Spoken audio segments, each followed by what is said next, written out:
Hi everyone! Today we are in my kitchen to talk about one of my favorite subjects, creative feeding.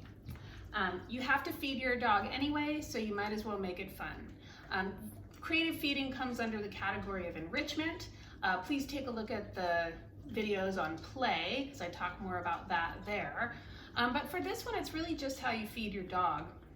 There's a lot of good research about mental enrichment for dogs and how if they can use their nose to find things, it's really helpful for their brain. If you are cooped up somewhere and we need to get some mental enrichment happening, creative feeding is an easy way to do it. My dog no longer even eats out of a bowl.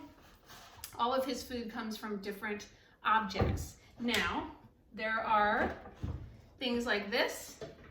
They're called slow feeders, maze bowls. They're all over the place. They're really inexpensive. You can get a whole bunch of them. It doesn't matter if your dog doesn't eat fast. You can use those anyway. There are puzzles that you can buy, right? And your dog may figure these out, and that's okay. Just put them into rotation and you do some other things and then bring them back as needed. There are kind of old standbys, which are Kong, any kind of toy that you can stuff food in. Hey Rufus, you gonna try? Rufus is chewing on this one right now. What I like to do with those is I find little tiny ice cube trays, and these are just some different brands that I have found. And these tend to fit perfectly into those toys. And so what I'll do is take my dog's regular food and I'll mix it in a bowl with some yogurt or applesauce or even a version of the canned food. Mix it all up, freeze it, and then you can pop these out, keep them in a bag in your freezer, and you have something to stuff in those Kongs or West Paws or any of those kind of food stuffable toys at any time. The other great kind of things we see, this is called a snuffle mat. It looks like a big shag bath mat. You just sprinkle the food in there and your dog has to dig around. By the way, if your dog eats a wet food, lots of these can be used in those too. Probably not the snuffle mat, but certainly in any of these.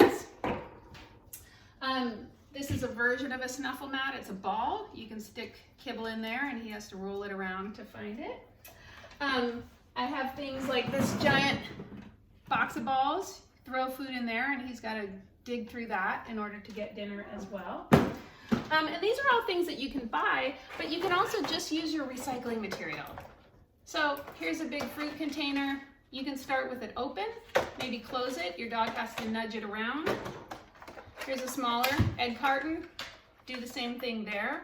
Now do be careful with these things that you don't leave your dog with them. Make sure you're monitoring it so they don't end up eating this as well.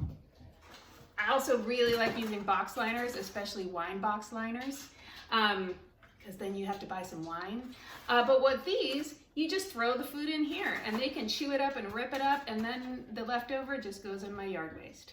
So it's a really good thing it's so easy to do, and it's really helpful for your dog. And don't forget your cats too, because I feed Ernie here creatively as well. He's got this spaceship over here. He also has one of these. This would be great for a small dog. You put the kibble in and he has to knock it around to get it. So give all your animals something fun to eat out of today. And let me know your ideas. See ya.